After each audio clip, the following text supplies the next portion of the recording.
Mehsana urban બેંકના વહીવટને લઈને તપાસનો ધમધમાટ તેજ કરવામાં આવ્યો। બેંકના અગાઉના વહીવટને લઈને તપાસ તેજ થઈ છે।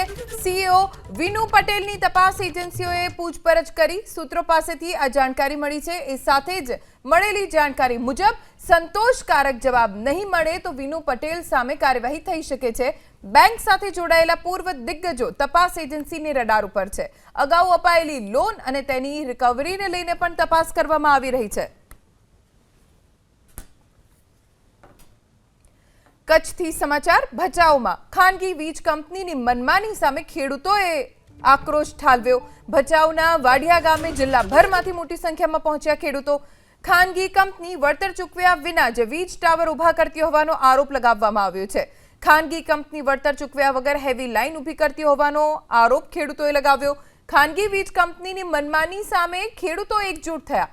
કિસાન સંઘના તમામ તાલુકાના હોદ્દેદારો આવ્યા ખેડૂતોના સમર્થનમાં। ખેડૂતોએ ખાનગી કંપનીની વીજ પોલની કામગીરી અટકાવી દીધી છે। ગુરુવારે પણ ખેડૂતોએ વિરોધ કર્યો હતો, ઉગ્ર રીતે પ્રદર્શન કર્યું હતું। ખાનગી કંપની સામે 50 જેટલા ખેડૂતોને પોલીસે ડિટેઇન કર્યા હતા। વધુ જાણકારી અમારા સંવાદદાતા હર્ષદ પાસેથી પ્રાપ્ત કરીશું। હર્ષદ, સતત 2 દિવસથી ખેડૂતોનો આક્રોશ જોવા મળી રહ્યો છે ખાનગી કંપનીની સામે। શું રણનીતિ વિરોધની ખેડૂતોની? ધ્વનિ, સતત બીજા દિવસે ખેડૂતો ભચાઉ તાલુકાના વાંડિયા ગામે પોતાના હક માટે જે છે તે લડી રહ્યા છે। ખાનગી કંપની દ્વારા હેવી વીજ લાઈન જે છે તે તેમના ખેતરમાંથી પસાર કરવામાં આવી રહી છે અને વીજ ટાવર જે છે તે ખેતરમાં ઊભું કરવામાં આવી રહ્યું છે। ઊભું કરવામાં ખાનગી કંપની જે પ્રમાણે ઊભું કરી રહ્યું છે ખેડૂતોને કોઈ તેનાથી લેવા દેવા નથી, પરંતુ ખેડૂતોને પૂરતા વળતર ન મળતા ખેડૂતો જે છે તે પોતાના હકની લડાઈ જે છે તે લડી રહ્યા છે।